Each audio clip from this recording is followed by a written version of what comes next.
ஜீ Tamil news நேயர்கள் அனைவருக்கும் வணக்கம். உலகமே உற்று நோக்கக்கூடிய ஆக்சியம் 4 திட்டம் மூலமா 4 விண்வெளி வீரர்கள் சர்வதேச விண்வெளி நிலையத்திற்கு புறப்பட்டிருக்காங்க. இந்த 4 விண்வெளி வீரர்களும் அங்க தங்கி 2 வாரங்கள் ஆய்வு மேற்கொள்ள இருக்காங்க. இதை பத்தி நிறைய விஷயங்களை நம்ம கூட பகிர்ந்து கொள்வதற்காக இணைந்திருக்காங்க மனநல ஆலோசகர், எழுத்தாளர். இது மட்டும் இல்லாம ஏரோஸ்பேஸ் சைக்காலஜி பத்தி ஆராய்ச்சியும் பண்ணிட்டு இருக்காங்க ரேவதி அவர்கள். மேம் வணக்கம். வணக்கம் மேம், இப்போ 4 விண்வெளி வீரர்கள் சர்வதேச விண்வெளி நிலையத்திற்கு புறப்பட்டிருக்காங்க. ஸோ இன்னைக்கு நாளைக்கு மாலையில் அவங்க ரீச் ஆயிடுவாங்க. ஒரு 4:30 மணிக்கு ரீச் ஆயிடுவாங்க அப்படின்னு நம்மளுக்கு தகவல் வெளியாகி இருக்கு. ஸோ அதில் அந்த 4 பேரில் பார்த்தீங்கன்னா ஒருத்தர் இந்திய விண்வெளி வீரராக இருக்காரு. ஸோ இஸ்ரோ அவர் செலக்ட் பண்ணி அனுப்பியிருக்காங்க. இந்த செலெக்ஷன் மெத்தட் எப்படி? ஸோ இதை பற்றி சொல்லுங்க மேம். ஸோ இதுல செலெக்ஷன் ப்ராசஸ் இஸ்ரோ மட்டுமே இல்லாம நம்ம இந்தியன் ஏர்போர்ட்ஸ் டீம்ல இருந்து தான் அவங்க பீப்புள் சூஸ் பண்ணுவாங்க. ஜென்ரலாவே ஆஸ்ட்ரோநாட்ஸ் அப்படிங்கிறவங்க இருந்துட்டு ஒரு டெக்னிக்கல் ஆஸ்பெக்ட்ஸ் மட்டுமே அவங்களுக்கு பத்தாது. அவங்களோட உடல் தகுதி வேணும், மன வலிமை வேணும். ஸோ இது காமனா எந்த செக்டார்ல இருக்கிறவங்க ஜாஸ்தி போயிருக்காங்க அப்படின்னு பார்க்கும்போது, இது நாள் வரைக்கும் எல்லா கண்ட்ரீஸ்ல பார்க்கும்போது 550க்கு மேற்பட்ட விண்வெளி வீரர்கள் சென்றிருக்காங்க. அதுல முக்கால்வாசி பேர் பார்க்கும்போது ஒண்ணு இந்தியன் ஏர்போர்ஸ்ல இருப்பாங்க, இல்லாட்டி மிலிட்டரியில வேலை பார்த்திருப்பாங்க, இல்லாட்டி நேவி சீல்ஸ் அப்படின்னு சொல்ற ஒரு டிபார்ட்மெண்ட்ல வேலை பார்த்திருப்பாங்க, அமெரிக்க டிபார்ட்மெண்ட்ல வேலை பார்த்திருப்பாங்க. நம்மளோட சர்ப்ரைஸ் என்னன்னு பார்க்கும்போது ஒரு சில ஸ்கூல் டீச்சர்ஸ், காலேஜ் ப்ரொஃபசர்ஸ் அவங்க எல்லாம் செலக்ட் பண்ணி அமைச்சிருந்திருக்காங்க. சோ இது முக்கியமா என்ன தேவைன்னா அந்த மிஷனுக்கு என்ன தேவை, அதனால இவங்களுக்கு என்ன கான்ட்ரிபியூட் பண்ண முடியும், ஒரு தனிப்பட்ட இண்டிவிஜுவல் எப்படி கான்ட்ரிபியூட் பண்ண முடியும், அப்படிதான் ஒரு வீரர்களை சூஸ் பண்ணுவாங்க. சோ சுபான்ஷு சுக்லா அவர்கள் தேர்வு பண்ண காரணம் என்னன்னா, அவங்க இந்தியன் ஏர்போர்ஸ்ல 2000க்கு மேற்பட்ட ஃபிளைங் ஹார்ஸ் அவர் இருக்கு. அது மட்டும் இல்லாம விங் கமாண்டரா இருக்காரு. ரொம்ப ஸ்பெசிபிக்கா பார்க்கணும் அப்படின்னு பார்க்கும்போது அவர் ஒரு டெஸ்ட் பைலட்டா இருந்திருக்காரு. Okay ma'am. இப்போ சுபான்ஷு சுக்லா உட்பட ஒரு 4 பேர் போய் ரிசர்ச் பண்ண போறாங்க. அதுவும் 14 நாட்கள் அங்க தங்கி இருக்க போறாங்கன்னு சொல்றாங்க. ஸோ இந்த 14 நாட்கள் என்னென்ன மாதிரியான ஆய்வுகள்லாம் மேற்கொள்வாங்க மேம்? சோ இது அக்ரிகல்ச்சர் அங்க முக்கியமா ஸ்பேஸ்க்கு ரொம்ப தேவையான விஷயம் அவங்களோட கூட அவங்களே ப்ரிப்பேர் பண்ணிக்க முடியுமா அப்படின்றது. சோ நிறைய இதுக்கு முன்னாடி கேள்விப்பட்டிருப்பீங்க, நிறைய ஆஸ்ட்ரோனட்ஸ் குட்டி குட்டி செடி வளர்த்தாங்க, டொமேட்டோஸ் கல்டிவேட் பண்ணாங்க, மஷ்ரூம்ஸ் கல்டிவேட் பண்ணாங்க அப்படின்னு சொல்லிட்டு. இதுல இவரு மேத்தி, அதாவது வெந்தயக்கீரை பண்ற கல்டிவேட் பண்ண முடியுமா அப்படின்னு ஒரு ரிசர்ச் அவர் பண்றாரு. அது மட்டுமே இல்லாம மொத்தமா 31 கண்ட்ரீஸ் சேர்ந்து 60 ரிசர்ச் மேற்கொள்ள போறாங்க. இந்த ரிசர்ச் இந்த ஆக்சியோ மிஷன் 4ல. சோ அது மட்டுமே இல்லாம அவர் ஆட்டோமேட்டிக் டெஸ்ட் பண்ண போறாங்க, நம்மளோட ஐசைட் எந்த அளவுக்கு இருக்கு, காக்னிட்டிவ் டெஸ்ட் பண்ண போறாங்க அப்படின்னு சொல்லி ஒரு சில தகவல் வந்திருக்கு. இன்னும் எந்த அளவுக்கு கன்ஃபார்ம் அப்படின்றது இஸ்ரோ தரப்புல இருந்தும் ஐஎஃப் தரப்புல இருந்தும் இன்னும் கன்ஃபார்ம் ஆகல. சோ அவங்களோட தினசரி நடவடிக்கைகள் எப்படி இருக்கும் அப்படின்னு நீங்க கேட்டிருந்தீங்க. ரொம்ப ஸ்பெசிபிக்கா சொல்லணும்னா, இப்ப நம்ம டெய்லி காலையில எழுந்திரிச்சு நம்ம ஜாபுக்கு எப்படி போறோம் அதே மாதிரிதான். ஆனா அவங்களுக்கு எல்லா விஷயமுமே மானிட்டர் பண்ணுவாங்க. ரீசன்னா ஜீரோ கிராவிட்டில இருக்கும்போது அவங்களோட உடல் வலிமை எப்படி இருக்கு, அவங்க மன வலிமை எப்படி இருக்கு, அவங்க திங்கிங் ப்ராசஸ் எப்படி இருக்குன்னு சொல்லிட்டு எல்லா ஆஸ்ட்ரோனாட்ஸ்க்குமே மானிட்டர் பண்ணுவாங்க. ஜென்ரலா அந்த 8 hours தூங்கணும். அதுக்கப்புறமா ரெகுலரா அவங்களுக்கு எக்ஸசைசஸ் ரெகுலரா இருக்கணும். அது மட்டும் இல்லாம அவங்க ரெகுலரா அவங்களுக்குன்னு கொடுத்த டாஸ்க் அன்னைக்கு அவங்க பினிஷ் பண்ணி ஆகணும். சோ இந்த மாதிரியான டியூட்டிஸ் எல்லாமே இருக்கும். அது மட்டும் இல்லாம டீம் லஞ்ச் இருக்கும், எல்லாருமே சேர்ந்து சாப்பிடுற மாதிரி இருக்கும், டின்னர் இருக்கும். அது மட்டும் இல்லாம ஒரு சில ஆஸ்ட்ரோனாட்ஸ் லாங் டர்ம் மிஷன் அப்படின்லாம் அங்க போற மாதிரி இருந்ததுன்னா சாட்டர்டே சண்டே நமக்கு எப்படி ஹாலிடேவோ அந்த மாதிரி அவங்களுக்கு வீக்கெண்ட் ஹாலிடேஸும் இருக்க மாதிரி இருக்குங்க. Okay ma'am. இப்போ சுபான்ஷு சுக்லா பார்த்தீங்கன்னா ஃப்ளோரிடாவில் போயிட்டு அவர் பயிற்சி எடுத்துக்கிட்டாரு இந்த பயணத்துக்கு முன்னாடி அப்படின்னு சொல்லியிருந்தாங்க. ஸோ எந்த மாதிரியான பயிற்சிகள், அதாவது ப்ரீ என்னென்னலாம் பண்ணுவாங்க மேம் போகிறதுக்கு முன்னாடி? ஓகே, நிறைய எல்லா ஆஸ்ட்ரோனாட்ஸுமே பேசிக்கான ட்ரைனிங் எடுப்பாங்க. அது ஃப்ளோரிடாலயும் நடக்கும், அதுக்கப்புறம் ரஷ்யாலயுமே நடக்கும். ரொம்ப உடல் வலிமை எக்ஸ்ட்ரா டெஸ்ட் பண்ற மாதிரியான இது விஷயம் எல்லாமே இருக்கும். ஜீரோ கிராவிட்டில அவங்க பாடி எப்படி அடாப்ட் ஆகுது, அது மட்டும் இல்லாம அவங்களுக்கு அந்த ஸ்பேஸ் ஜம்ப் கொடுப்பாங்க, ஸ்கை டைவிங் கொடுப்பாங்க. அப்போதைக்கு அவங்க பிரெயின் எப்படி ஃபங்க்ஷன் ஆகுது, ஸ்கியூபா டைவிங் அண்டர் வாட்டர்ல போகும்போது ரொம்ப எக்ஸ்ட்ரீம் லோ பிரஷர் கண்டிஷனுக்கு போவாங்க. அப்பவுமே அவங்க பிரெயின் எப்படி ஃபங்க்ஷன் ஆகுது, இந்த மாதிரியான டெஸ்டஸ் எல்லாமே வைப்பாங்க. அதை வச்சு அதுல ஸ்பெசிபிக்கா சூஸ் பண்ணப்பட்டவங்க தான் நம்ம இந்திய நாட்டை சேர்ந்த சுபான்ஷு சுக்லா அவர்களும். கூடவே இது எப்பயுமே ஒரு ஆஸ்ட்ரோனாட் ஒரு மிஷனுக்கு செலக்ட் பண்றாங்க ஒரு கண்ட்ரில இருந்து அப்படின்னா பேக்கப் இன்னொரு ஆஸ்ட்ரோனாட் வச்சிருப்பாங்க. சோ அதுல மிஸ்டர் பிரசாந்த் பாலகிருஷ்ணன் நாயர் அவருமே வந்து இருந்திருக்காரு. சோ இப்ப அவங்க மேல இன்டர்நேஷனல் ஸ்பேஸ் ஸ்டேஷன்ல அவர் செய்யற சயின்டிபிக் ரிசர்ச்சஸ் வந்து கீழே இருந்துட்டு மானிட்டர் பண்றதுக்கு ஒரு 500 பேருக்கு மேற்பட்ட ஒரு க்ரூ மெம்பர்ஸ் எல்லாம் கீழே இருந்து எல்லாமே மானிட்டர் பண்ணுவாங்க. அவங்களுக்கு வந்து இன்ஸ்ட்ரக்ஷன்ஸ் வந்து கொடுப்பாங்கம்மா. இப்போ வந்து சுபான்ஷு சுக்லா போயிருக்காருல்ல மேம், இதுக்கு முன்னாடி வந்து போனவங்க யாரு, இல்ல அதை பத்தி சொல்ல முடியுமா மேம்? சோ இந்தியன்ஸ் ஸ்பெசிபிக்கா கண்ட்ரி ரெப்ரசென்ட் பண்றதுக்கு இதுக்கு முன்னாடி நம்ம ராகேஷ் சர்மா சார் அவங்க வந்து 41 இயர்ஸ்க்கு முன்னாடி வந்து போயிருந்திருக்காங்க. அதுக்கப்புறமா வந்து இப்போ நம்ம கண்ட்ரி ரெப்ரசென்ட் பண்ணி மிஸ்டர் சுக்லா வந்து கிளம்புறாங்க. இதுக்கு இடைப்பட்ட காலத்துல நிறைய இந்தியன்ஸ் வந்து போயிருக்காங்க. ஆனா வந்து அவங்க இந்தியனா ரெப்ரசென்ட் பண்ணாம அமெரிக்கன் இந்தியனா ரெப்ரசென்ட் பண்ணிருக்காங்க. மிஸ்டர் ராஜாச்சாரி அப்படின்னு சொல்லி ஹைதராபாத் பிளேஸ் பண்ணின ஒரு ஆஸ்ட்ரோநாட் வந்து இருந்திருக்காங்க. அவங்க வந்து கிளம்பி இருந்திருக்காங்க. இப்போ நெக்ஸ்ட் மிஷனுக்கு வந்து ரெடி ஆகிறதுக்கு நெக்ஸ்ட் மிஷனுக்கு வந்து மிஸ்டர் அனில் மேனன் அப்படின்னு சொல்லிட்டு அவரு வந்து ஒரு இந்தியன் அமெரிக்கன் அமெரிக்கன் இந்தியன் அவர் வந்து ஒரு அமெரிக்கன் இந்தியன். அவர் போக போறாரு. அவரோட மிஷனுக்காக வந்து அவர் ரெடி ஆகிட்டு இருக்காரு. எல்லாத்துக்கும் தெரிஞ்ச இதுக்கு ரொம்ப முன்னாடி விஷயம் 2 ஃபீமேல் ஆஸ்ட்ரோநாட்ஸ். ஆனா அவங்களுமே அமெரிக்கன் இந்தியன் தான். கல்பனா சாவ்லா அவங்க வந்து போயிருக்காங்க. அதே மாதிரி சுனிதா வில்லியம்ஸ் அவங்களும் வந்து போயிருக்காங்கம்மா. Okay ma'am. மேம் இப்போ வந்து நம்மளுக்கு இங்கேருந்து இப்போ ஒரு கண்ட்ரிலேருந்து இன்னொரு கண்ட்ரிக்கு போகிறனால நம்மளுக்கு வந்து ஃபுட் வந்து எனக்கு செட் ஆகலை, தண்ணி செட் ஆகலை, இந்த மாதிரி நிறைய இஷ்யூஸ் சொல்லுவோம். ஸோ வந்து அவங்களுக்கு என்னதான் வந்து அவங்க ரிசர்ச் ரிலேட்டடாக நிறைய ட்ரைனிங்ஸ்லாம் எடுத்துக்கிட்டாலும் ப்ராக்டிசஸ்லாம் பண்ணாலுமே ஃபுட் வந்து அதாவது ஸ்பேஸில் வந்து ஃபுட் எடுத்துக்கிறதுக்கு அவங்களுக்கு என்னென்ன மாதிரியான முன்னாடியே வந்து ட்ரைனிங்லாம் கொடுப்பீங்களா மேம்? அது எப்படி இருக்கும்?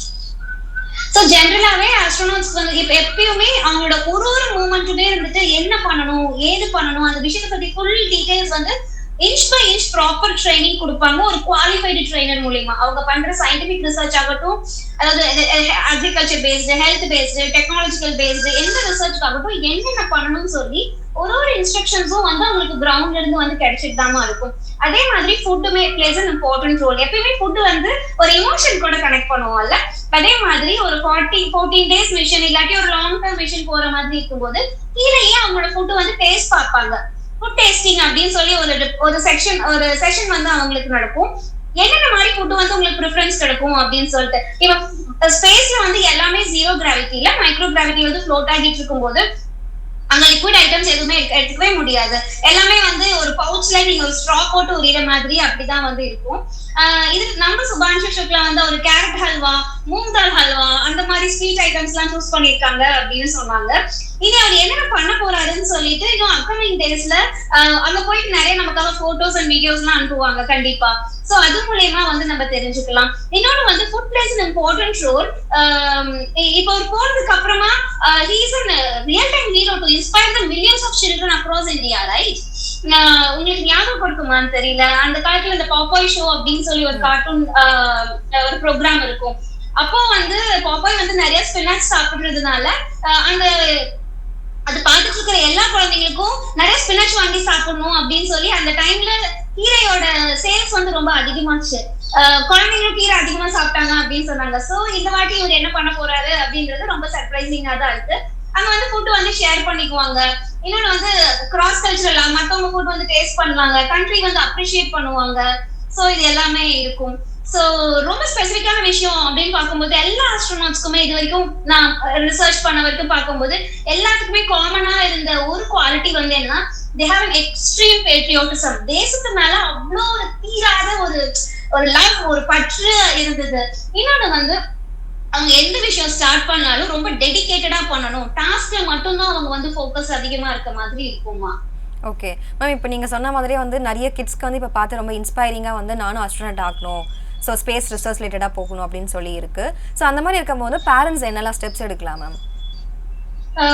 நான் பண்ண ரிசர்ச்ல வந்து எல்லாத்துக்குமே காமனா இருந்த ஒரு விஷயம் வந்து என்ன அப்படின்னா, அவங்க parents played an important role.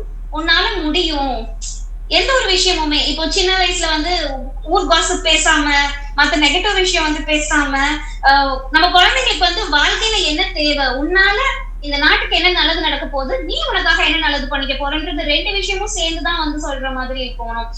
ஒரு சில ஆஸ்ட்ரோநாட்ஸ் எல்லாம் சொல்லி இருந்திருக்காங்க, எங்க வீட்டுல ஈவினிங் ஆனா நாங்க எல்லாரும் ஹோம்ல ஃபேமிலி மீல் சாப்பிடுவோம். அப்போதைக்கு எங்க அம்மா அப்பா 2 பேருமே சொல்லுவாங்க, நிலால காமிச்சு அங்க வந்து நீல் ஆம்ஸ்ட்ராங் போயிருக்காரு, அதுக்கப்புறமா நிறைய ஆஸ்ட்ரோநாட்ஸ் வந்து போயிருக்காங்க, நீயும் ஒரு நாள் போகணும் அப்படி எல்லாம் என்கரேஜ் பண்ணுவாங்க. சோ நம்ம குழந்தைங்க அது கேட்டு கேட்டு அவங்களுக்கும் அந்த மாதிரி இன்ஸ்பிரேஷன் இருக்குன்னு சொல்லி நிறைய ஆஸ்ட்ரோநாட்ஸ் வந்து சொல்லி இருந்திருக்காங்க. இன்னொன்னு நம்ம எடுத்ததையுமே அன்வான்டட் கம்பேரிசன் வந்து இருக்கவே கூடாது நம்ம குழந்தைங்களுக்கு. இப்போ உங்களுக்கு வந்து டெக்னிக்கல் ஆஸ்பெக்ட்ஸ் நல்லா வருதா, ஓகே. உங்களுக்கு அக்ரிகல்ச்சரல் ஆஸ்பெக்ட்ஸ் வந்து நல்லா வந்திருக்கா, ஓகே. ஓகே, போனவங்க எல்லாமே ஐஏஎஃப் ஆபீசர்ஸ் ஜாஸ்தி. உன்னையும் ஐஏஎஃப் தான் போகணுன்ற ஃபோர்ஸ் வந்து எதுவுமே இருக்கவே கூடாது.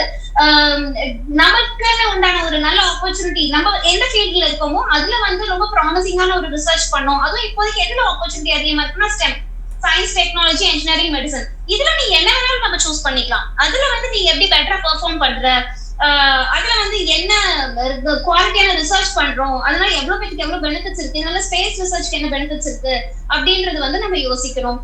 இன்னொரு விடாமுயற்சிங்கிறது ரொம்ப முக்கியமா தேவைமா. இப்போ பெகி வில்சன்லாம் வந்து 10 இயர்ஸ் வந்து கன்சிஸ்டன்டா அப்ளை பண்ணி ட்ரை பண்ணி அவங்களுக்கு 10 இயர்ஸ் கிடைக்காம 11th இயர்ல வந்து she got an opportunity to become an astronaut. So ஒரு மனுஷனுக்கு வந்து பர்சிஸ்டன்ஸ்ன்றது ரொம்ப முக்கியம், விடாமுயற்சின்றது ரொம்ப முக்கியமா இருக்கணும். ரொம்ப ஹைலைட்டான விஷயம் வந்து என்ன அப்படின்னா, பெகி வில்சன் தான் வந்து இருக்கிறதுலயே எல்லாத்த விட ரொம்ப அதிகமான நாட்கள் வந்து ஸ்பேஸ்ல வந்து ஸ்பெண்ட் பண்ணிருக்காங்க. she spent more than 600 days in space. So எக்கச்சக்கமான ஸ்பேஸ் வாக்ஸ் எல்லாம் போயிருந்திருக்காங்க. இப்போ மொத்த டீமுக்குமே இவங்க தான் வந்து ஒரு லீடா இருக்காங்க. ரிட்டையர் ஆனதுக்கு அப்புறமாவும் they invited her. சோ இமிடியேட்டா நம்மளுக்கு ரிசல்ட் கிடைக்கணும், இமிடியேட் விக்டரி கிடைக்கணும் இல்ல, it is okay, take your time. நம்மளுக்கு உண்டான டைம் வரும்போது நம்மளும் ஷைன் ஆகும். ஆனா ரெண்டு விஷயம் காம்ப்ரமைஸ் ஆகக்கூடாது. ஹார்ட் ஒர்க்லயும் சரி, கன்சிஸ்டன்டா நம்ம ஒரு விஷயத்துல வந்து ட்ரை பண்றதாகட்டும் சரி.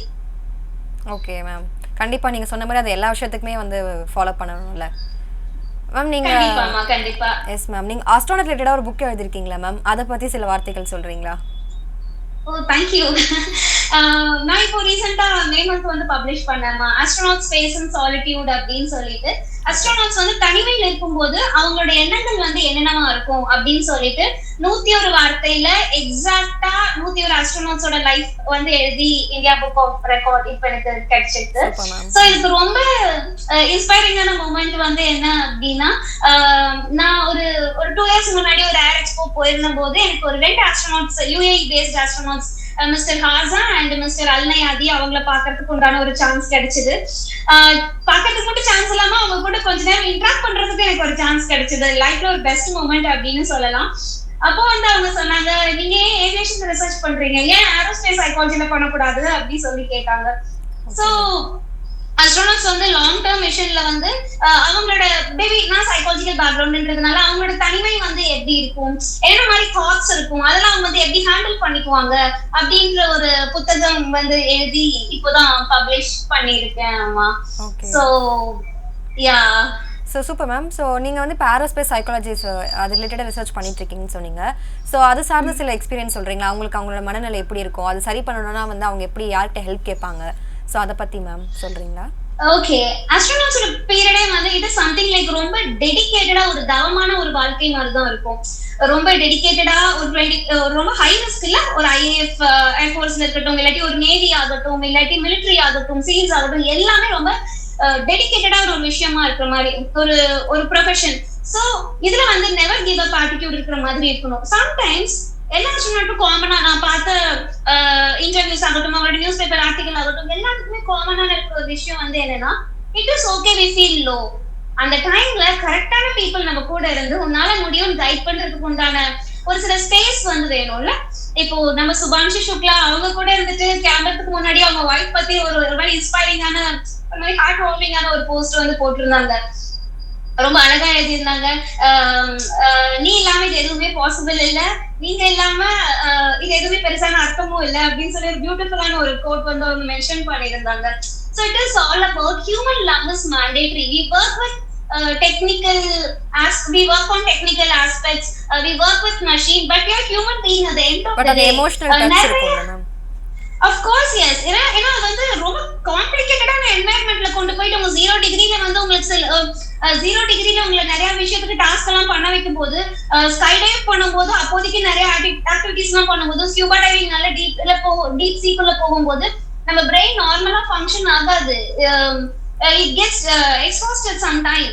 சோ அந்த டைம்ல நீங்க விடாமுயற்சியோட பண்றீங்களா? ஏன் ஸ்பெசிபிக்கா அது மென்டல் ஹெல்த் வந்து ரொம்ப இம்பார்ட்டன்ட் அப்படின்னா, இன்டர்நேஷனல் ஸ்பேஸ் ஸ்டேஷன்ல 17,500 கிலோமீட்டர் ஸ்பீட்ல வந்து அது ரொம்ப ஃபாஸ்டா போயிட்டு இருக்க, பூமி ரொட்டேட் பண்ணிட்டு 16 தடவை ஒரு நாளுக்கு வந்து எர்த் வந்து ரொட்டேட் பண்ணும். அப்படி பார்க்கும்போது 8+8 சன்ரைசஸ் அண்ட் சன்செட்ஸ் வந்து அவங்க பார்ப்பாங்க. சோ நம்ம நார்மல் இப்போ நம்ம பயாலஜிக்கல் சிர்கேடியன் ரிதமே வந்து வேற மாதிரி ஃபங்க்ஷன் ஆக ஆரம்பிக்கும். சோ இது எல்லாமே நம்மளோட மென்டல் ஹெல்த்துக்கு வந்து இம்பாக்ட் பாசிட்டிவாவும் நெகட்டிவாவும் இம்பாக்ட் பண்ண ஆரம்பிக்கும். இன்னொரு ரொம்ப ஸ்பெசிபிக்கான விஷயம் வந்து என்னன்னா, மைக்ரோ கிராவிட்டில நம்ம பாடி வந்து ரொம்ப லைட்டா ஃபீல் பண்ண ஆரம்பிக்கும்.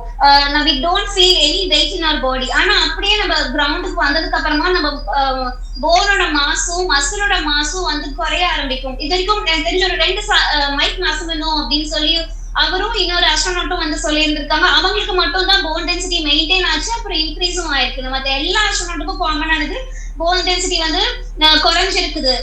இன்னொன்னு வந்து அவங்க மேல இருந்து கீழே வந்ததுக்கு அப்புறமா, ஸ்பேஸ்ல இருந்து கீழே வந்ததுக்கு அப்புறமா ஒரு 14 to 21 days ரெஜுமினேஷன் ப்ரோக்ராம் நடக்கும். ஏன்னா அவங்க வந்து ஃப்ளோட் பண்ணிட்டே இருக்கிறதுனால எப்படி நடக்கணும்ன்றதே சம்டைம்ஸ் மறந்துடுவாங்க. சோ பாடி வந்து அடாப்ட் ஆகிறதுக்கு நார்மல் கிராவிடேஷன்ல பாடி வந்து அடாப்ட் ஆகிறதுக்கு கொஞ்சம் டைம் எடுக்கும். சோ அந்த ரெஜுமினேஷன் ப்ரோக்ராமும் நடக்கும். அங்க மேல என்னென்ன எக்ஸ்பெரிமெண்ட் பண்றாங்க எல்லாமே வந்து அவங்க ஜர்னல் பண்ணுவாங்க. இமீடியட்டா மேல இருந்து அவங்க ஃபேமிலி மெம்பர்ஸ் சிட்டில கிரவுண்ட்ல இருந்து கனெக்ட் பண்ணி பேசலாம். நம்ம ஸ்பேஸ் ஸ்டேஷனுக்கும் அவங்க ISROக்கு ஆகட்டும் IAF ஆகட்டும் அங்கேயும் இருந்து அவங்க கால் பண்ணி எல்லாத்துக்கிட்டையும் பேசலாம்.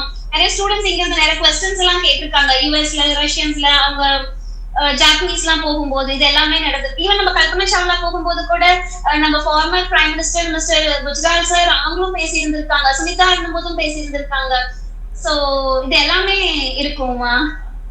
இப்போ நம்ம பேசும்போதே வந்து சொல்லியிருந்தீங்க, ஸோ எப்படி ஒரு கிட்டுக்கு வந்து பேரண்டிங் எவ்வளோ முக்கியமோ அதே மாதிரி வந்து இப்போ நம்ம எடுத்துக்கிட்டோம்னா சுபான்ஷு சுக்லாவை எடுத்துக்கிட்டோம்னா அவரோட ஒய்ஃப் பற்றி அவர் வந்து ரொம்பவே உருக்கமான ஒரு பதிவு வந்து வச்சிருந்தாரு. ஸோ எந்த அளவுக்கு வந்து பார்ட்னர்ஸோடைய தேவை வந்து இருக்கு மேம், அதோட ரிலேஷன்ஷிப்போட அந்த எமோஷனல் கனெக்ட் வந்து எந்த அளவுக்கு முக்கியமாக இருக்கு மேம்? கண்டிப்பா we need someone to say we are on the right track. இல்ல அதுவும் மட்டும் இல்லாம அவங்க கம்பெனின்னு சொல்லும்போது சுபான்ஷு சுக்லா அவங்க மட்டுமே இல்லாம நிறைய பேர் வந்து சொல்லிருக்காங்க. டான் பெட்டட் சொல்லிருக்காங்க, ராஜாச்சாரி சொல்லிருக்காங்க, நிறைய ஆஸ்ட்ரோநாட்ஸ் ஈவன் சுனிதா வில்லியம்ஸ் சொல்லிருக்காங்க. அவங்களோட ஹஸ்பண்ட் வந்து அவங்களோட ஒய்ஃப் வந்து எந்த அளவுக்கு ஒரு மாரல் சப்போர்ட்டா இருந்திருக்காங்க உன்னால முடியும் சொல்றதுக்கு. இதுல ரொம்ப பியூட்டி வந்து என்னன்னா, யூஎஸ் பேஸ் பண்ண மேகன் அண்ட் பாப் அவங்களுமே 2 பேருமே ஆஸ்ட்ரோநாட் கப்பல். சோ காமனா சொல்ற விஷயம் வந்து என்ன அப்படின்னா, நம்ம சேம் ப்ரொஃபஷன் மட்டுமே இருக்கிறதுனால இன்னொருத்தவங்களை புரிஞ்சுக்கணும்ன்ற அவசியம் கிடையாது. டிஃப்ரெண்டான ஒரு ப்ரொஃபஷன்ல இருக்கிற மாதிரி இருந்தாலும் நம்ம ஜெனுவனா இன்னொரு ஹியூமன் பீயிங் வந்து ரெஸ்பெக்ட் பண்ணி அவங்க ட்ரீம் அச்சீவ் பண்றதுக்கு நம்ம ஹெல்ப்ஃபுல்லா இருக்கணும்.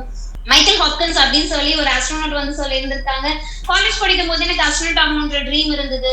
அப்ப என் ஒய்ஃப் வந்து ஒரு தடவை ஸ்மைல் பண்ணிட்டு அதுக்கப்புறமா ஒரு நாளும் am I going on the right track அப்படின்னு சொல்லி என்னை என்கரேஜ் பண்ணிட்டே இருப்பாங்க அப்படின்னு சொல்லுவாங்க. சோ ஒருத்தவங்க ஜெனுவனா நம்மளுக்கு ஒருத்தவங்க பிடிக்கும் அப்படின்ற மாதிரி இருந்ததுன்னா நமக்கு ஏற்ற மாதிரி அவங்க மாறணும்ன்றது இல்லாம அவங்களோட கோல் லைஃப்ல ஒரு குவாலிட்டியா இருக்குதா, ஒரு ப்ரோக்ரஸிவா இருக்குதா, அதுக்கு நம்ம எந்த அளவுக்கு ஒரு வெல் சப்போர்ட்டிவா இருக்க முடியும் அப்படிங்கிறது தான் வந்து நம்ம சிந்திக்கணும். சோ சுபான்ஷு சுக்லா அவங்க வைஃப்மே இருந்துட்டு she is a dentist by profession. அவரும் சொல்லியிருந்தாரு உங்களால மட்டும்தான் அவங்களால ஒரு பெரிய மோட்டிவேட்டிங் ஃபேக்டரா இருந்தது. ரைட் ஃப்ரம் டெஸ்ட் பைலட்டுக்குலாம் it's not an easy thing இல்லைங்களா? சோ அது மட்டும் இல்லாம to get selected for astronaut is not an easy thing. எந்த அளவுக்கு ஒரு எமோஷனல் சப்போர்ட் வேணும், you are on the right track ன்னு சொல்றதுக்கு எஸ் மேம், அண்ட் எமோஷனலா மோட்டிவேட் பண்றதுக்கு கூட. கண்டிப்பா மேம். ஸோ இவ்வளோ நேரம் விண்வெளி வீரர்கள் வந்து அவங்களோட விண்வெளி பயணத்துக்கு முன்னாடி என்னெல்லாம் பண்ணுவாங்க, பயணம் முடிஞ்சு வந்ததுக்கப்புறம் அவங்களுக்கு என்னென்ன மாதிரியான வந்து கேர்லாம் தேவை, இந்த மாதிரி நிறைய விஷயங்களை வந்து ஷேர் பண்ணியிருந்தாங்க ரேவதி மேம். மேம் ரொம்ப நன்றி மேம். ரொம்ப நன்றி, தேங்க்யூ ஸோ மச்.